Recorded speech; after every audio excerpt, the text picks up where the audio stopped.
Hello friends, आज से हम स्टार्ट करने जा रहे हैं हमारी क्लास 8 की एनसीईआरटी। जैसा कि आप लोग जानते हैं, हमारे लास्ट लेक्चर में हम क्लास 7 की एनसीईआरटी को फिनिश कर चुके थे और इस लेक्चर से हम स्टार्ट करेंगे क्लास 8 की एनसीईआरटी को।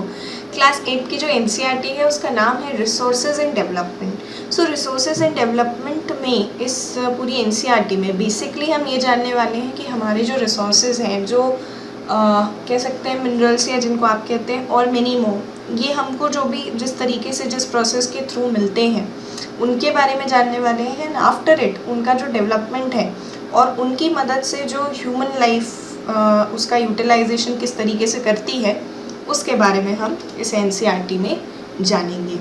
तो सबसे पहले तो एनसीईआरटी के आपके कंटेंट्स हैं। इस चैप्टर ये वाले आपके चैप्टर्स रहेंगे, जिसमें सबसे पहला रहेगा रिसोर्सेज, सेकेंड रहेगा आपका land, soil, water, natural vegetation and wild life, third will be mineral and power resources, fourth will be agriculture, fifth industries and sixth is the human resources. यानी बेसिकली पूरी की पूरी एनसीईआरटी जो है वो आपके रिसोर्सेज पे ही बेस्ड है, ठीक है। और उनका जो भी डेवलपमेंट होता है या उनके मदद से आपकी जो लाइफ में आप ह्यूमन लाइफ को इजी गोइंग बना पा रहे हैं, या ऐसे कौन कौन सी चीज़ें हैं जो ह्यूमन लाइफ को भी इफ़ेक्ट कर रही हैं, उसके बारे में हम इस चैप्टर एनसीईआरटीज़ में जानेंगे। ओके, तो आज हम शुरू करेंगे हमारा चैप्टर 1 रिसोर्सेज। काफ़ी बेसिक चैप्टर है ये। इसमें जस्ट आपको बेसिक नॉलेज ऑफ रिसोर्सेज दिया गया है। क्यों? क्योंकि आपको अगर ये चीज़ें पता है, आप क्लासिफिकेशन को बहुत अच्छे से अगर समझ पाएंगे, तो आगे जब आप नेक्स्ट क्लासेस की एनसीईआरटीज़ को पढ़ेंगे तो आपको ज़्यादा कह सकते हैं स्ट्रेस लेने की ज़रूरत नहीं पड़ेगी, या कह सकते हैं कि ये बेसिक कॉन्सेप्ट्स क्लियर रहेंगे, तो that will be helpful for the next classes. Okay, चलिए शुरू करते हैं। रिसोर्सेज के बारे में बात करेंगे, और रिसोर्सेज में सबसे पहले दो वर्ड्स आ जाते हैं, यूटिलिटी एंड वैल्यू। इन दोनों को समझते हैं। तो यूटिलिटी और usability is what makes an object और सब्सटेंस अ रिसोर्स। यानी कि अगर आपके पास कोई ऑब्जेक्ट है या कोई सब्सटेंस है, तो आप उसको रिसोर्स का नाम दे सकते हैं क्या? उसको रिसोर्स का नाम देने की कंडीशन ये है कि उसकी यूटिलिटी, या दूसरे शब्दों में उसकी जो यूजेबिलिटी है वो क्या है। जैसे कि अगर मैं आपसे कहूँ वाटर, इलेक्ट्रिसिटी, वेजिटेबल्स, रिक्शा, ये सारी जो चीज़ें आपकी डे टू डे लाइफ की, ये सब आपकी लाइफ में बहुत ज़्यादा यूजेबल हैं, इनका यूज़ बहुत ज़्यादा है, बहुत वाइड है, तो इनको आप रिसोर्स में काउंट कर सकते हैं। लेकिन अब अगर मैं आपसे किसी ऐसी चीज़ के बारे में कह दूँ, फॉर एन एग्जाम्पल, यूटिलिटी या usability is what makes an object और सब्सटेंस अ रिसोर्स। यानी कि बेसिकली यही बात हो रही है कि कोई भी जो ऑब्जेक्ट है, अब जैसे वाटर है, इलेक्ट्रिसिटी है, वेजिटेबल्स है, फ्रूट्स है, फूड है बेसिक, तो उनकी यूजेबिलिटी आपकी लाइफ में बहुत ज़्यादा है ना। Without water, without vegetables, without food आप अपनी लाइफ को इमेजिन नहीं कर सकते। तो कहीं ना कहीं आपकी जो इन ऑब्जेक्ट्स की जो यूजेबिलिटी है आपकी लाइफ में, एक ह्यूमन लाइफ में, वो बहुत ज़्यादा है। इसलिए ये सारे क्या हैं, ह्यूमन के लिए एक रिसोर्स का काम करते हैं। ओके, आफ्टर इट बात करते हैं वैल्यू की। सो वैल्यू जो वर्ड होता है उसका मतलब होता है वर्थ। अब वर्थ से क्या मतलब है? देखिए, कुछ रिसोर्सेज ऐसे होते हैं जिनकी इकोनॉमिक वैल्यू होती है और कुछ की नहीं होती है। जैसे फॉर एन एग्जांपल हमें यहीं पे बताया गया कि मेटल्स होते हैं, राइट। मेटल्स होते हैं, आयरन है, स्टील है, बहुत सारी चीज़ें। इन मेटल्स की इकोनॉमिक वैल्यू है। Economic value in the sense इनका कुछ अमाउंट आप पे करते हैं तभी ये आपको अवेलेबल होते हैं। सो इनकी इकोनॉमिक वैल्यू तो है। लेकिन अगर मैं आपसे कहूँ एक ब्यूटीफुल लैंडस्केप है जो हमारे नेचर ने हमको दिया है, फॉर एन एग्जांपल किसी हिल स्टेशन एरिया पे, तो उसको आप इकोनॉमिक वैल्यू से किस तरीके से नापेंगे? It's not possible at all. So ये चीज़ें डिसाइड करती हैं कि वैल्यू जो होती है, कुछ चीज़ों में इकोनॉमिक वैल्यू होती है, कुछ में नहीं होती है। लेकिन इसका ये मतलब बिल्कुल भी नहीं है कि अगर किसी चीज़ की इकोनॉमिक वैल्यू ना रहे तो वो हमारे लिए इम्पॉर्टेंट नहीं है। इस फैक्ट को आप बिल्कुल ध्यान रखेंगे कि जो रिसोर्सेज आपको फ्री ऑफ कॉस्ट मिल रहे होंगे ना, बेसिकली ह्यूमन का टेंडेंसी या ह्यूमन का नेचर ही ऐसा है कि जो रिसोर्सेज उसको फ्री ऑफ कॉस्ट मिल जाते हैं, बहुत ईजीली अवेलेबल होते हैं, वो उनके तरफ उतना ध्यान नहीं देते, उनको इतनी इम्पोर्टेंस नहीं देते, and they just waste them at their best. Okay, तो इस चीज़ को आपको ध्यान रखना है कि किसी भी चीज़, किसी भी ऑब्जेक्ट या सब्सटेंस की इकोनॉमिक वैल्यू हो या ना हो, उससे कोई फ़र्क नहीं पड़ता। अगर वो रिसोर्स है, अगर वो आपकी लाइफ में यूजेबल है, अगर उसकी यूटिलिटी है, तो वो एक रिसोर्स कंसीडर किया जाएगा। ओके, इसके बाद टाइम और टेक्नोलॉजी जो है वो दो इम्पॉर्टेंट फैक्टर्स हैं जो कि आपके सब्सटेंसेस को रिसोर्सेज में चेंज करते हैं। कैसे, इसको समझते हैं। देखिए, सबसे पहले बात करते हैं हम टाइम की। सो टाइम की बात करें अगर, तो कोई चीज़ है, फॉर एन एग्जांपल आप मान लीजिए कि कोई आपने ऐसे पेड़ लगाया या आपने कोई ऐसी वेजिटेबल का वो लगाया, प्लांटेशन किया, तो it will require some time कि उसकी ग्रोथ हो सके। उसकी ग्रोथ होने के बाद वो आपको वेजिटेबल प्रोवाइड करे, राइट। ऐसा तो है नहीं कि आपने आज प्लांटेशन किया कल आपको वेजिटेबल मिल गई, नहीं, ये पॉसिबल नहीं। तो टाइम का इस पूरे सिनेरियो में बहुत इंपॉर्टेंट रोल आ जाता है, पहली चीज़। दूसरा, टेक्नोलॉजी। टेक्नोलॉजी का रोल कैसे आएगा? टेक्नोलॉजी का रोल इस तरीके से आता है कि जब कोई इंसान या आप कह लीजिए अगर आपके पास एक टेक्नोलॉजी डेवलप्ड है, अगर आपको एग्रीकल्चर के तरीके मालूम है कि हाँ हम इसके मदद से, नई नई टेक्नोलॉजीज़ की मदद से आप अपने इस एग्रीकल्चर को बहुत ईजी गोइंग बना सकते हैं, बहुत क्विक कर सकते हैं प्रोसेसेस कुछ, तो टेक्नोलॉजी भी अपने आप में एक बहुत ही इम्पॉर्टेंट रोल जो है यहाँ पर प्ले करती है, राइट। इसके बाद टेक्नोलॉजी की वजह से क्या होता है कि देखिए, जब कोई ह्यूमन है उसके पास आइडियाज़ हैं, उसके पास नॉलेज है, तो वो क्या करता है, इन्वेंशन करता है, डिस्कवरीज करता है, और वो इन्वेंशंस और डिस्कवरीज ही होती हैं जो कि बहुत सारे रिसोर्सेज को क्रिएट करने का काम करती हैं। सो ईच डिस्कवरी और innovation leads to many others, यानी कि जब कोई ह्यूमन किसी एक रिसोर्स का, कह सकते हैं आप, क्रिएशन करेगा, तो वो एक इन्वेंशन जो उसने किया होगा उसकी मदद से बहुत सारी चीज़ें बहुत ज़्यादा इजी गोइंग हो जाएंगी। अब जैसे अगर हम थोड़ा सा पीछे के समय में चलें, अपने ऑर्थोडॉक्स टाइम में चलें, तो हम जानते हैं कि धीरे धीरे किस तरीके से उन्होंने यूज़ किया था कि पत्थरों को घिस करके उन्होंने फायर प्रोड्यूस की, राइट। स्टोन से फायर प्रोड्यूस करना, उसके बाद स्टोन से व्हील बनाना। तो जैसे जैसे उन्होंने एक के बाद एक चीज़ें डेवलप करी, अब क्योंकि व्हील बना तो उन्होंने बैलगाड़ी यानी कि बुलक कार्ट जैसी चीज़ें बनाना स्टार्ट किया। अगर वो व्हील का इन्वेंशन ही नहीं कर पाते, अगर उस व्हील का इन्वेंशन होता ही नहीं, तो आज की डेट में बुलक कार्ट या जो आप कहते हैं कि व्हील इन्वेंशन वगैरह की वजह से हम ये जो गाड़ियाँ चला रहे हैं, ये पॉसिबल ही नहीं होती, राइट। सो कहीं ना कहीं इनका पूरा जो कनेक्शन होता है वो एक ह्यूमन आइडिया से भी होता है, ह्यूमन नॉलेज से होता है, ह्यूमन जो इन्वेंट करता है उससे होता है। ओके, सो इस हिसाब से अगर आप बात करेंगे तो ह्यूमन भी जो है वो अपने आप में एक रिसोर्स होता है, ठीक है। टाइप्स ऑफ रिसोर्सेज की हम बात करें तो 6th क्लास की एनसीईआरटी जब हम पढ़ रहे थे उसमें भी हमने ये शॉर्ट में थोड़ा बहुत इसका क्लासिफिकेशन देखा था। उसमें भी हमने ये देखा था कि जो रिसोर्सेज होते हैं वो 3 तरीके के होते हैं। सबसे पहले होते हैं आपके नेचुरल रिसोर्सेज, फिर आते हैं human made resources, and last आते हैं आपके ह्यूमन रिसोर्सेज। मतलब वो रिसोर्सेज जो आपको नेचर ने फ्री ऑफ कॉस्ट प्रोवाइड किए, उसके बाद उन पर जब ह्यूमन अपनी इन्वेंशंस अप्लाई करता है, अपनी टेक्नोलॉजी अप्लाई करता है, तो वो कहलाते हैं ह्यूमन मेड रिसोर्सेज। और ह्यूमन जिसके पास खुद का एक आइडिया है, खुद का एक नॉलेज है, खुद का एक विजन है, वो क्या है, वो है human resource. Okay, so these are the types of resources. अब बात करते हैं सबसे पहले डेफिनेशन बेसिस पे नेचुरल रिसोर्सेज की। तो resources that are drawn from nature and used without much modifications are called natural resources. So basically ऐसे रिसोर्सेज जिनको आप बिना ज़्यादा मॉडिफाई किए यूज़ कर रहे हैं as they are obtain from the nature, वो कहलाएंगे आपके नेचुरल रिसोर्सेज, ठीक है। जैसे आपकी हवा है, पानी है, मिट्टी है, मिनरल्स हैं, ये सारे क्या हैं, आपके नेचुरल रिसोर्सेज हैं। फिर कुछ केसेस ऐसे होते हैं जिसमें टूल्स और टेक्नोलॉजी का जो है यूज़ करना पड़ता है। Okay, so natural resources are classified into different groups depending upon their level of development and use, origin, stock and distribution, ठीक है। तो जो नेचुरल रिसोर्सेज होंगे ना आपके, उनको आप क्लासीफाई करते हो डिफरेंट ग्रुप्स में depending upon their level of development and use, उनका ओरिजिन क्या है, उनके स्टॉक क्या है, और उनके डिस्ट्रीब्यूशन का प्रोसेस क्या है। अब देखिए, उसके अलावा नेचुरल रिसोर्सेज का जो एक और क्लासिफिकेशन है वो है रिन्यूएबल एंड नॉन रिन्यूएबल। इनके नाम से आपको समझ में आ रहा है, रिन्यू कर पाना या जिनका कोई रिन्यूएंस पॉसिबल ही नहीं है। मतलब कि रिन्यूएबल रिसोर्सेज वो होंगे जिनको एक बार यूज़ करने के बाद आप दोबारा से भी यूटिलाइज कर पाएंगे, या तो वो आपको अवेलेबल होंगे। और जो नॉन रिन्यूएबल रिसोर्सेज होंगे वो आपके ऐसे रिसोर्सेज होंगे जो आपको उतना आसानी से या तो रिन्यू नहीं हो पाते, या फिर उनके जो स्टॉक है one use and throw type, जिसको हम आज की डेट में कहते हैं हमारी आज की लैंग्वेज में, कि एक बार वो चीज़ यूज़ होने के बाद आप दोबारा यूज़ नहीं कर सकते। Okay, so this is the classification for natural resources. इस पर बात करते हैं। सबसे पहले समझते हैं रिन्यूएबल रिसोर्सेज को। तो देखिए, रिन्यूएबल रिसोर्सेज जैसा कि मैंने आपसे कहा, जिनका रिन्यूएबल जो प्रोसेस है वो पॉसिबल है, और आप कह सकते हो कि वो काफ़ी, दूसरे शब्दों में आप कह सकते हो वो काफ़ी जल्दी आपके जो नेचर है उसमें आपको दोबारा से मिल जाते हैं, राइट।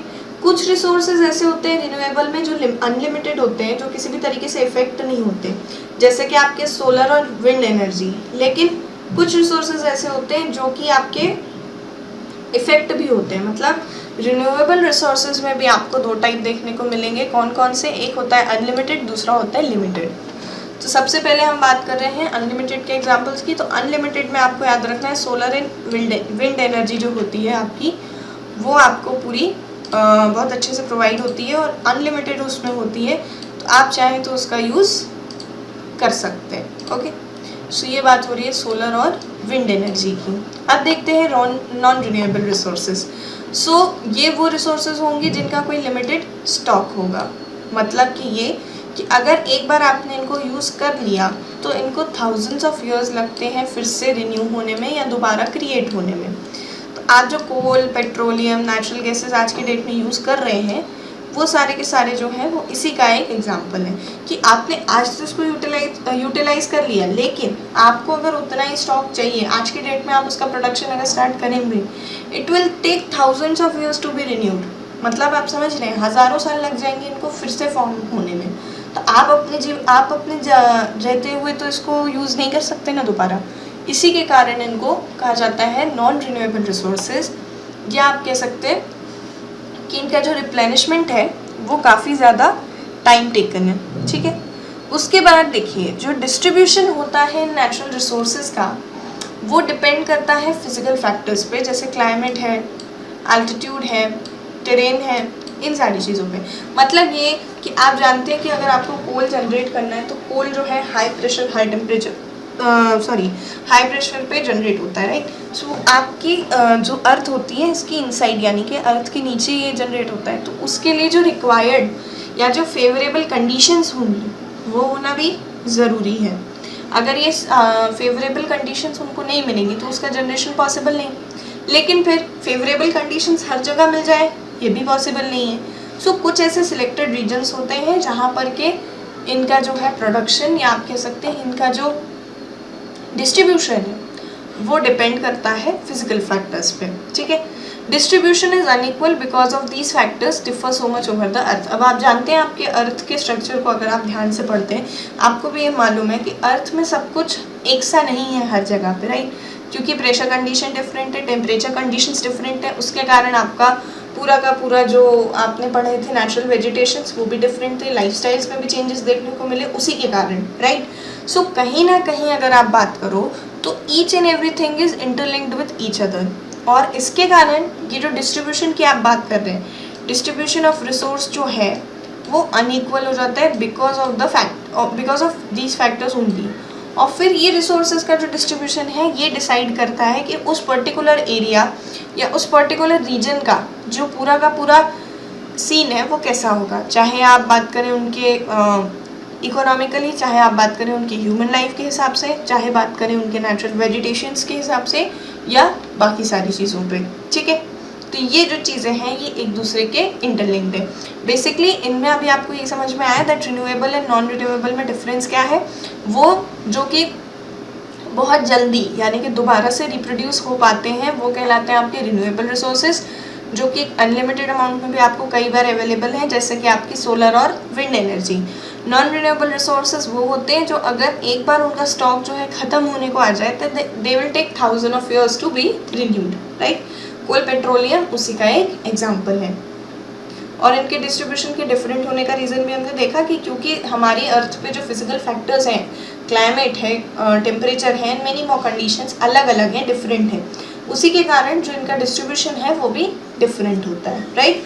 अब बात करते हैं ह्यूमन रिसोर्सेज और ह्यूमन मेड रिसोर्सेज की। तो सबसे पहले ह्यूमन मेड रिसोर्सेज की अगर आप बात करें तो देखिए, जब कोई इंसान है, अब नेचुरल रिसोर्सेज है, नेचुरल रिसोर्सेज में आपको आयरन मिलता है, आयरन ओर मिलता है, तो आयरन ओर और मैनी मोर मेटल्स, इनको कंबाइन करके क्या किया जाता है, स्टील बनाया जाता है।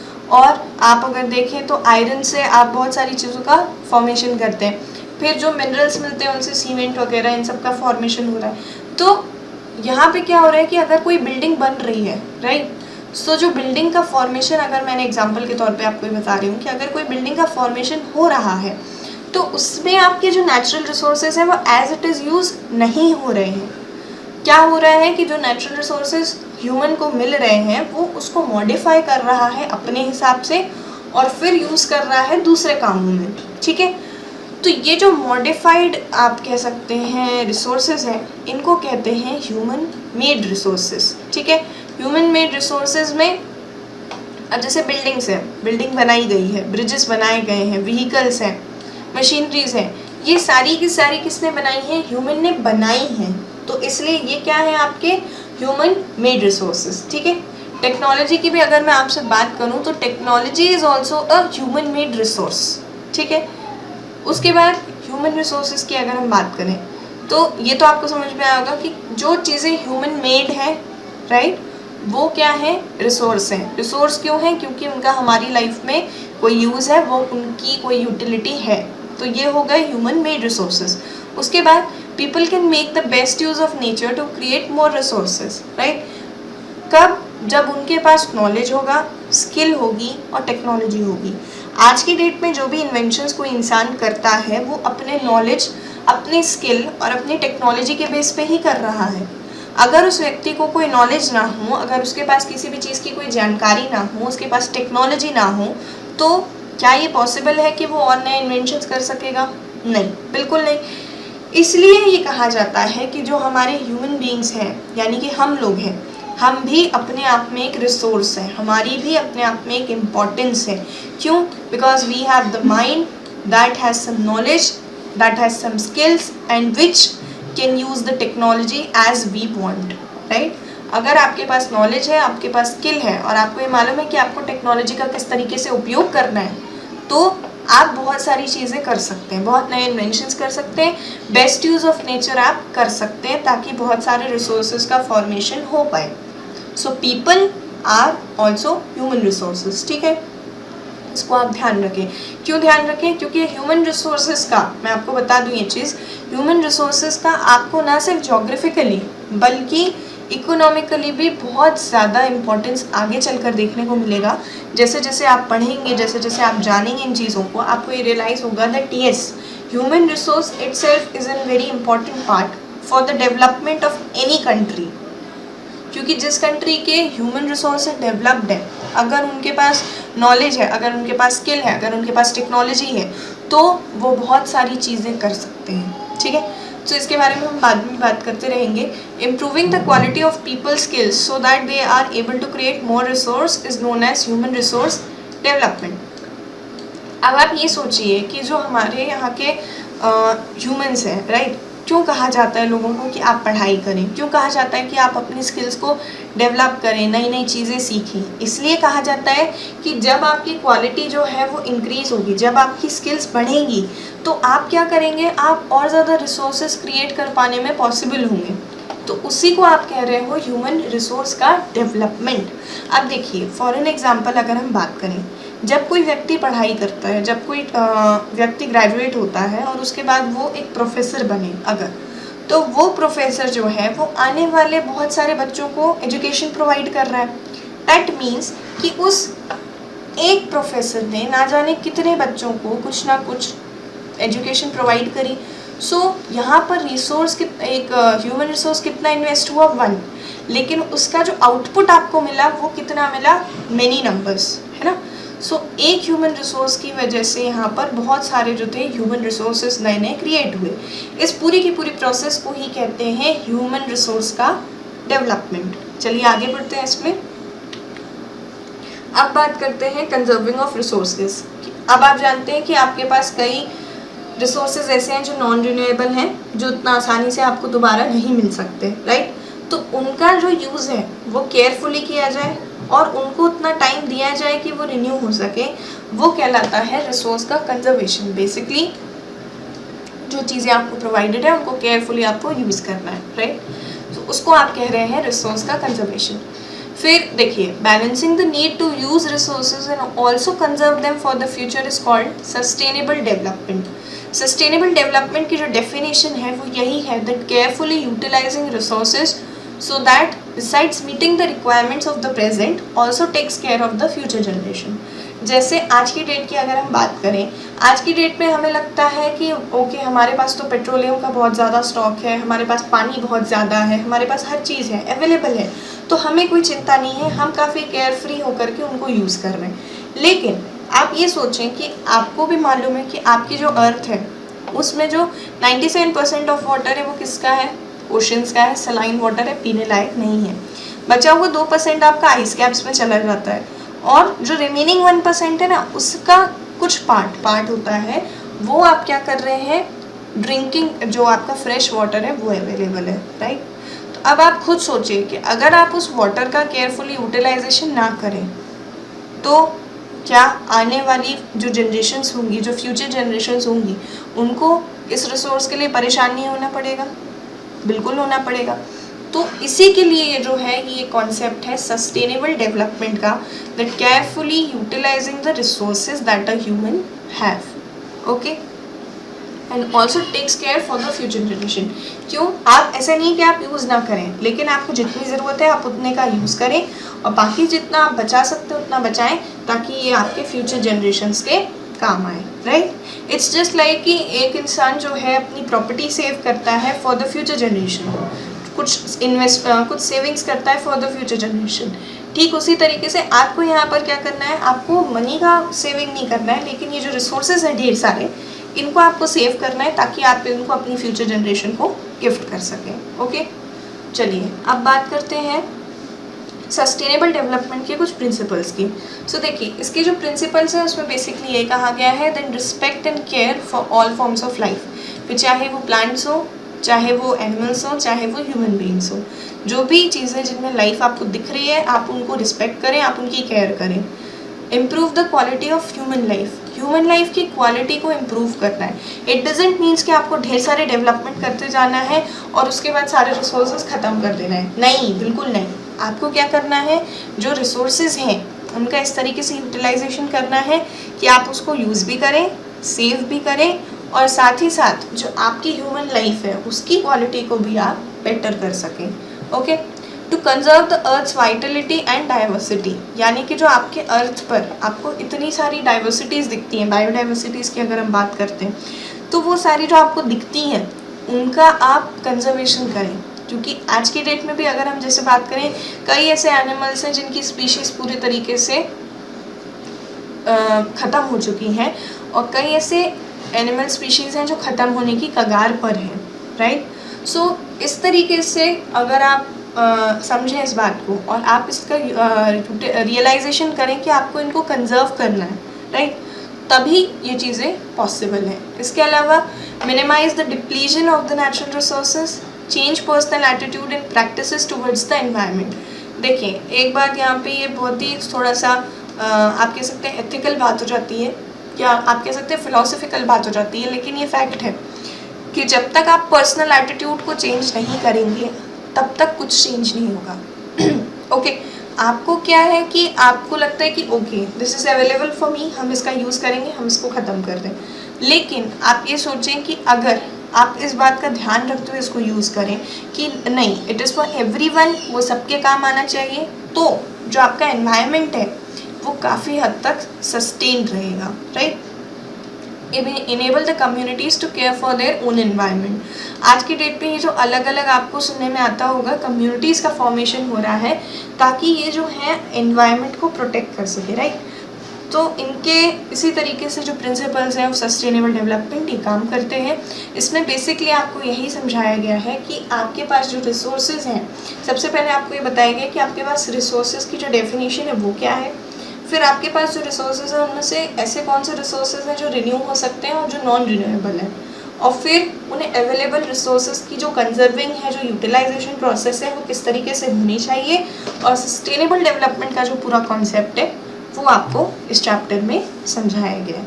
Okay, so this was quite basic chapter, but इसको अगर आप अच्छे से ध्यान रखें, समझते रहें, तो ये आगे भी आपको काफ़ी ज़्यादा मदद करेगा। ओके, सो क्लास 8 की एनसीईआरटी का फर्स्ट चैप्टर हमारा यहीं पर कंप्लीट होता है।